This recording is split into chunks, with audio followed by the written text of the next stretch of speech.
আসসালামু আলাইকুম রহমতুল্লাহ। সম্মানিত এসএসসি ও সমমান পরীক্ষার্থীবৃন্দ, সবাইকে জানাই আন্তরিক শুভেচ্ছা।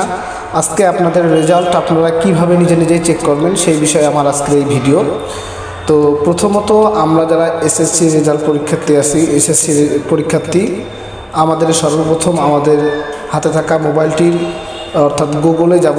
গুগলে গিয়ে আমরা ক্লিক করব এসএসসি রেজাল্ট 2024।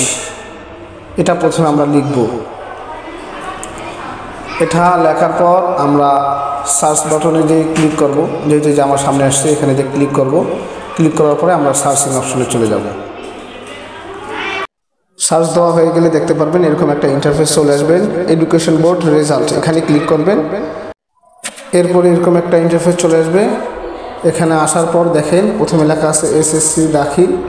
তো এখানে যাবেন যে আপনি কোন পরীক্ষাটা দিয়েছেন, ওখানে ক্লিক করার পরে সেই পরীক্ষার জায়গায় দিবেন যে আপনি কোন পরীক্ষাটা দিয়েছেন। যেরকম আপনারা আজকে এসএসসি বা দাখিল যারা দেখবেন সেই এসএসসি দাখিলের কাছে ক্লিক করবেন প্রথমে।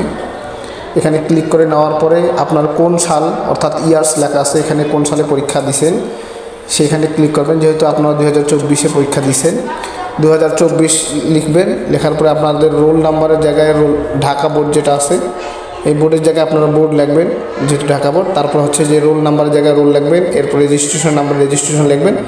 এরপরে এখানে ক্যাপচা কোড আসছে 6+5, এরকম আপনারও একটা ক্যাপচা কোড থাকবে। এই কোড নাম্বারটা লিখে সাবমিটের জায়গায় সাবমিট ক্লিক করলেই আপনাদের রেজাল্ট বাইর হয়ে আসবে ইনশাআল্লাহ।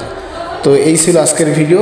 কেমন লাগলো আশা করি সবাইকে ভালো লাগছে। অবশ্যই কমেন্ট বক্সে কমেন্ট করে জানাবেন ইনশাআল্লাহ। আসসালামু আলাইকুম ওয়া রাহমাতুল্লাহ।